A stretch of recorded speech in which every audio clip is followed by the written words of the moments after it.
ஓட்டு போடுற வெக்கம் இல்லாம கரை வெட்டி கட்டிக்கிட்டு திமுக வெக்கம் இல்ல உனக்கு? அரணாறு என்ன புடினாரு வீதிக்கு வீதி சிலை மொத்தா சென்னையில் அவனுக்கு சிலை இருக்காடா?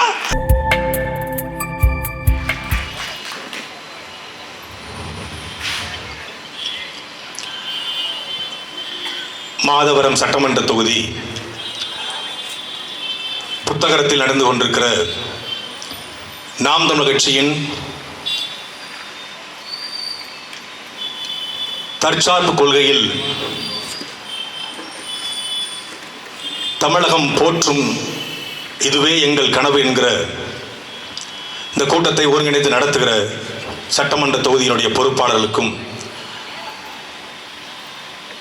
பிரபாகரன் பிள்ளைகள் சீமான் தம்பிகள் என்ன பேச போகிறார்கள் என்பதற்காக கூடியிருக்கிற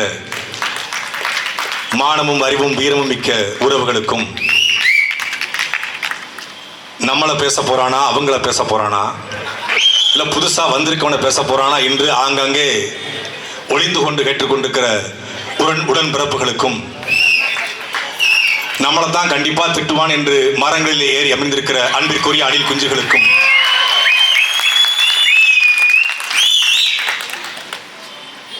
அரசை பேசி பிரபாகரன் பிள்ளை சீமானின் தம்பியின் புரட்சிகரமான மாலை வணக்கம். இந்த நாளில் இந்த கூட்டத்தை நடத்துவது மிகவும் சிறப்பானது. காரணம், தற்சார்பு பொருளாதாரம் என்ன என்று பல பேருக்கு கேள்வி இருக்கும். அது என்ன தற்சார்பு பொருளாதாரம் அப்படின்னு. இன்றைக்கு நாம் தற்சார்பு பொருளாதாரம் பேசுகிறோம். நாங்கள் ஆட்சிக்கு வந்தால் தற்சார்பு பொருளாதார கொள்கையின் அடிப்படையில் நிலமும் வளமும் சார்ந்த தொழிற்சாலை உருவாக்கும் என்று பேசுகிறோம். ஆனால் அதை இதே நாளில் பிறந்த சரியாக 120 ஆண்டுகளுக்கு முன்பு இந்த நிலத்திலே வெள்ளைக்காரன் வந்து அவன் இந்த நிலத்தினுடைய எல்லா தொழில்களையும் கையில் எடுத்த பொழுது, வெள்ளைக்காரனை வீழ்த்த வேண்டும் என்றால் வீரத்தை விட பொருளாதாரத்திலே கை வைக்க வேண்டும் என்று மிகப்பெரிய வழக்கறிஞர் குடும்பம். இன்றைக்கு 50,000 ரூபாய்ங்கிறது ஒரு வழக்கறிஞர் சாதாரண கட்டணம். ஆனால் 1906 காலகட்டத்தில், அதுவும் தென் மாவட்டத்தில் கடைகோடி கிராமத்தில் பிறந்த ஒருத்தர் 50,000 ரூபாய் ஒரு முறை அவர் கோர்ட்டுக்கு நீதிமன்றத்துக்கு போயிட்டு வரோம்னா 50,000 ரூபாய் வாங்கக்கூடிய மிகச்சிறை பெரிய வழக்கறிஞர் குடும்பம். அப்படி வழக்கறிஞர் குடும்பத்தில் பிறந்து தன்னுடைய சொத்துக்களை எல்லாம் விற்று தமிழ்நாடு முழுமைக்கும் இருக்கக்கூடிய தமிழ் முதலாளிகளை ஒருங்கிணைத்து 10 லட்சம் ரூபாய் முதலீடு போட்டு 10,000 பங்குகளை வைத்து ஒரு பங்குக்கு 25 ரூபாய் வைத்து லட்சக்கணக்கில் ரூபாய் திரட்டி காலா லாபியா என்ற 2 கப்பலை வாங்கி வெள்ளக்காரனை ஓட ஓட விரட்ட வேண்டும் என்றால் நாம் கப்பல் கட்ட வேண்டும் என்று கப்பலோட்டிய தமிழன் செக்கிழுத்த செம்மல் நம் பாட்டன் வ.உ.சி பிறந்த தினத்திலே தற்சார்பு பொருளாதார கொள்கையின் அடிப்படையிலே வெள்ளக்காரனை விரட்டிய சுதேசி நாவாய் கழகத்தை கட்டிய வ.உ.சி பிறந்த நாளில் இந்த கூட்டத்தை நடத்துவது என்பது சாலச் சிறந்தது. ஆனால் வ.உ.சி கட்டினாரு, கப்பலை கட்டினாரு, வெள்ளக்காரனை மிரட்டினாரு, எல்லாம் பண்ணாரு. ஆனால் வ.உ.சியினுடைய இறுதி காலம் ஒரு நேர்மையாளன், ஒரு உண்மையாளன், ஒரு தமிழன் இந்த நிலத்திலே எப்படியெல்லாம் புறக்கணிக்கப்படுவான், எவ்வளவெல்லாம் சிரமப்படுத்தப்படுவான் என்பதற்கு வ.உ.சி ஒரு சான்று. வெறும் 57 நாளுங்க.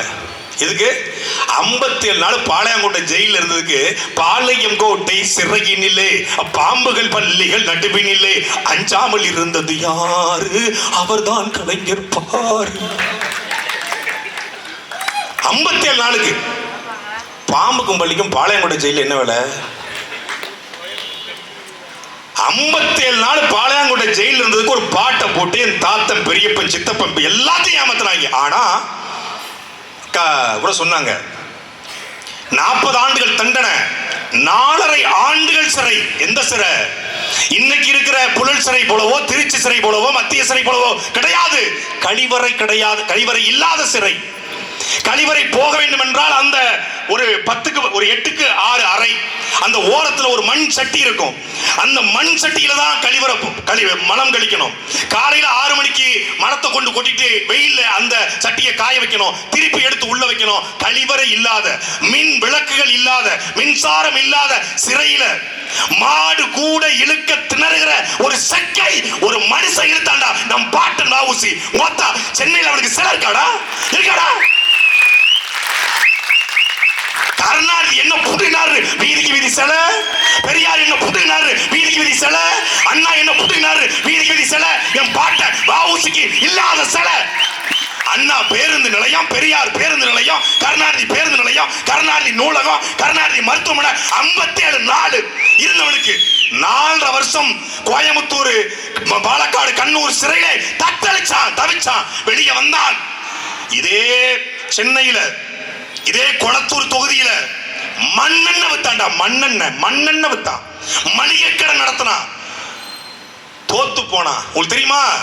இன்னைக்கு கருணாநிதி, ஸ்டாலின், உதயநிதி, இன்பநிதி, அப்புறம் துக்கநிதி, துயர்நிதி, பல நிதி வரும். பல ஆயிரம் கோடிகளுக்கு அதிபதி, Rolls Royce car, Hummer car. என் அன்பிற்குரிய மக்களை, வெள்ளைக்காரனை விரட்ட காலா லாவியா என்ற கப்பலை கட்டிய வஉசியுடைய கொள்ளுப்பேரன் சுப்பிரமணி எப்படி செத்து போன தெரியுமா? கொள்ளு பேரன்கள் மதுரையில சித்தாள் வேலை, 200 ரூபாய்க்கு சித்தாள் வேலை பார்த்து வீடு இல்லாம கோவில் வாசல்ல படுத்து கிடந்து செத்து போனான்டா. இந்த இனத்துல பிறந்தவன். நீ கருணாநிதியை தூக்கி பிடிக்கிற, நீ ஸ்டாலினை தூக்கி பிடிக்கிற. யார் இவர்கள்? 250 கோடியில 2 ஏக்கர்ல மணி மண்டபம், 250 கோடி நீ வச்சுக்க.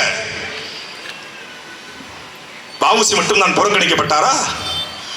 ரெட்டமலை சீனிவாசன், அயோத்தியாச பண்டிதர், ஜீவானந்தம், சிங்காரவேலர், முத்துராமலிங்க தேவர், கக்கன். கடைசி காலத்துல மருத்துவத்துக்கு காசு இல்லாம மதுரை அரசு மருத்துவமனையில மருத்துவம் பார்க்க வழி இல்லாம ஒரு இது இல்ல, பெஞ்ச் இல்ல, ஒரு நாற்காலி இல்ல, பாயில படுத்து கிடந்து செத்து போனார் கக்கன். இதே 50 ஆண்டு ராமசாமி என்கிற புதுக்கோட்டையினுடைய அமைச்சர், காமராஜர் ஆட்சி காலத்தில் அமைச்சர் ராமசாமி சென்னையில செத்து விட்டாரு. கொண்டு போறதுக்கு ஆம்புலன்ஸ் காசு இல்லை, தெரியுமா உங்களுக்கு? நீங்க சேகர்பாபு இருக்கிற காசு எவ்வளவு? மா சுப்பிரமணியன் இருக்கிற காசு எவ்வளவு?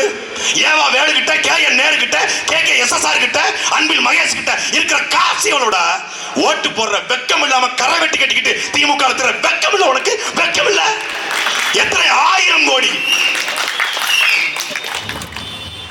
எனக்கு முன்பாக பேசி அக்கா சொன்னாங்க,